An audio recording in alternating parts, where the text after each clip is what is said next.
Allez, intervention en bloc. Sujet urologie cet après-midi. C'est parti. Rencontre avec le docteur Pierre Nevou. Pierre, je suis ravi. On va se tutoyer, on se connaît. Pour autant, on va parler d'un sujet très sérieux. On s'était déjà finalement fréquenté pour parler d'urologie, de sexualité également. Nous, les hommes, toujours un petit peu sur le retrait, mais quand il faut soigner, bien heureux que la technologie, en tout cas, soit au rendez-vous.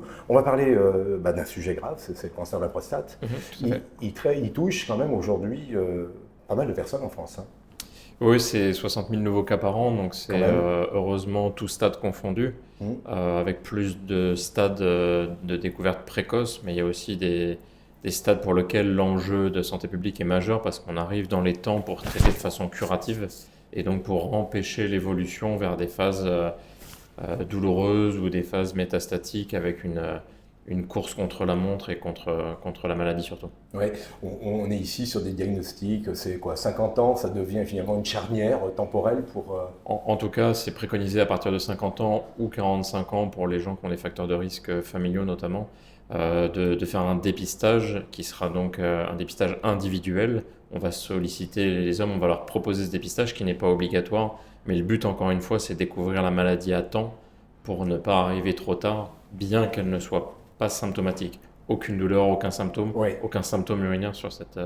sur ce cancer. Alors comment on arrive à détecter finalement Pour la détection, c'est beaucoup la médecine de ville, ça peut être son urologue, ouais, mais pas obligatoirement. Et donc, c'est un examen clinique, un toucher rectal, qui est une partie de l'examen parce qu'il n'est pas très précis, mais il permet d'éviter des lésions avancées. Et surtout le PSA, qui est un marqueur non pas du cancer, mais de la prostate, et on s'en sert comme indicateur. oui. Donc, tant qu'il est très bas, on est plutôt rassuré. Et si jamais il augmente, on peut être amené à faire d'autres examens, notamment l'IRM, Ouais. qui est le meilleur examen à l'heure actuelle pour dépister le cancer. IRM, prise de sang, donc pour le PSA, Oui, c'est ça peut être prescrit par son médecin qui nous suit, et puis on a un état tout à fait. factuel. Oui. Bon, si toutefois les résultats ne sont pas fort malheureusement positifs, quand même on est rassuré aujourd'hui, ça fait un peu plus d'un an, en tout cas à la clinique de l'urologie. Vous êtes quand même sur l'avant-garde, parce que l'innovation est là. Les ultrasons permettent aujourd'hui d'avoir un retour, en tout cas très, très satisfaisant, tant sur le plan oncologique que sur le plan du quotidien. Ouais, tout comme la plupart des urologues en France, c'est une discipline qui est assez tournée vers les technologies, en tout cas vers la modernisation de la chirurgie. Donc c'est vrai on utilise beaucoup d'outils, des plus anciens comme l'IRM qui vraiment s'est amélioré, des radiologues qui participent avec nous à ce travail de diagnostic, mais aussi à l'intelligence artificielle.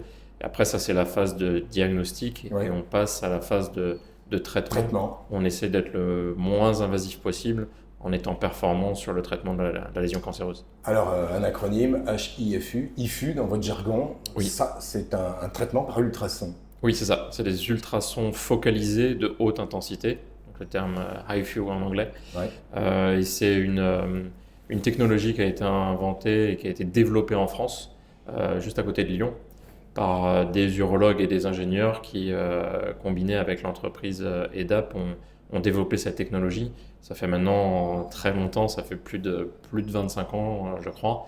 Il D'accord. y avait une ancienne machine et la technologie et les prouesses technologiques nous ont aidé les, les ingénieurs à développer une machine plus performante avec un échographe beaucoup plus performant et des techniques qui utilisent de la fusion d'images entre les échographies et l'IRM, ce qui nous permet d'être plus précis dans le traitement. Aujourd'hui, à l'heure où nous parlons, à peu près un an que finalement cette technologie est gérée ici. Hein. Alors non, ça fait longtemps, ça Plus fait depuis longtemps. 2014. 2014, ah oui. Mais la grande nouveauté, c'est pas que c'est un traitement nouveau, c'est un traitement qui n'a cessé de s'améliorer, mais c'est surtout qu'il est enfin remboursé. La D'accord. nouveauté, c'est vraiment le La remboursement. nouveauté, c'est le remboursement, Donc, parce que j'allais y venir au-delà de ça. Alors, 12 ans en tout cas d'expérimentation est très satisfaisante. C'est plus de 1000 cas traités oui, chaque année ici. on Hein. arrive bientôt à où on est dans les 1000 cas depuis 2014. Donc, on n'hésite pas, parce que à t'entendre, historiquement, un cancer de la prostate, pas de remboursement par ce traitement-là en tout cas. Par ce traitement-là, non, heureusement, et dès le départ, dès 2014-2015, il y a une étude nationale qui a été portée par l'Association française d'urologie et le professeur Richman, qui ont développé et qui ont intégré les centres.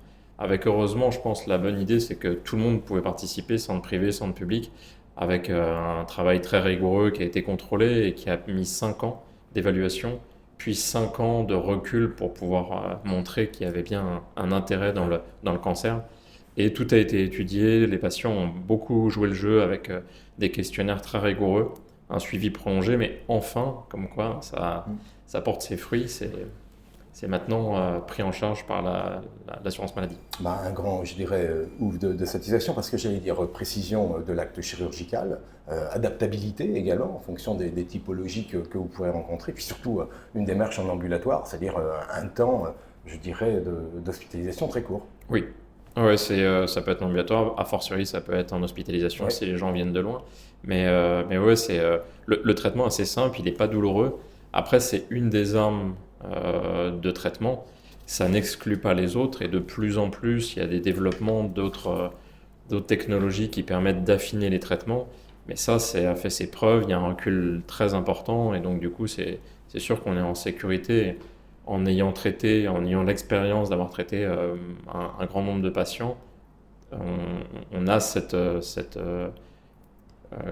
quand même cette intuition chirurgicale de savoir aussi quels patients, et d'avoir cette expérience, quels patients vont en bénéficier, quels patients peuvent bénéficier d'autres traitements. Bon, Pierre, on le voit, on en a conscience, 10 années de grande expérience, un peu plus de 1000 cas ici traités sur cette période-là, un remboursement, ça y est, idoine à se mettre finalement en harmonie avec cette technologie, parce que au-delà même, je dirais, et on l'a vu, de sa qualité de fonctionnement, hein, puisqu'on parlait de qualité de vie en démarche ambulatoire, les résultats, il n'y a pas meilleur que l'IFU aujourd'hui. Alors c'est un très bon traitement. Selon l'âge, il peut y avoir d'autres traitements qui sont aussi très bons, mais le gros avantage des ultrasons, c'est qu'il est peu morbide. Donc il y a Ouais. peu de conséquences, les gens retrouvent une autonomie tout de suite. Donc il n'y a pas de risque de comorbidité et de morbidité surtout associée. Et on peut refaire un traitement si jamais ça récidivait, et on peut toujours refaire de la radiothérapie derrière.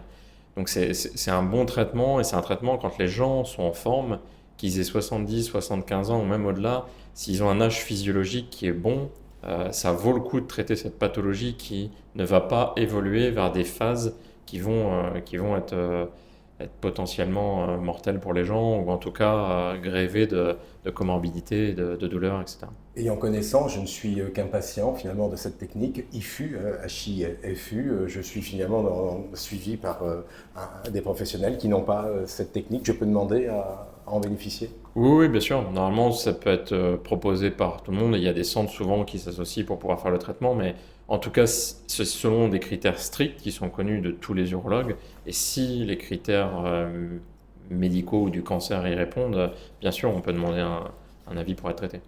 Bon, ici en tout cas, la clinique de l'urologie à Saint-Herblain, les traitements en tout cas sont bien suivis. Une équipe constituée aussi, je vais terminer sur quelques chiffres pour parler de la clinique, parce qu'un pôle de compétences, d'expertise et de soins à plus d'un titre. Nous, on est 7 urologues à travailler ensemble, à partager toute la recherche qu'on fait avec une attachée de recherche clinique qui travaille en permanence avec nous. Donc ouais, on est attaché à développer ensemble pour qu'il n'y ait pas une individualité qui développe une technique, mais bien sur les ultrasons, on est 4 urologues à la pratiquer et à pouvoir échanger sur les expériences, sur des cas parfois difficiles ou juste une habitude de travail. Docteur Fier, en tout cas un grand merci de vous. Je vous dis peut-être pas à bientôt parce que l'information est un fait. En tout cas, on l'a bien vu hein, face aux affres de la vie. Le cancer de la prostate, on sait en tout cas y remédier aujourd'hui. Merci. Merci à vous.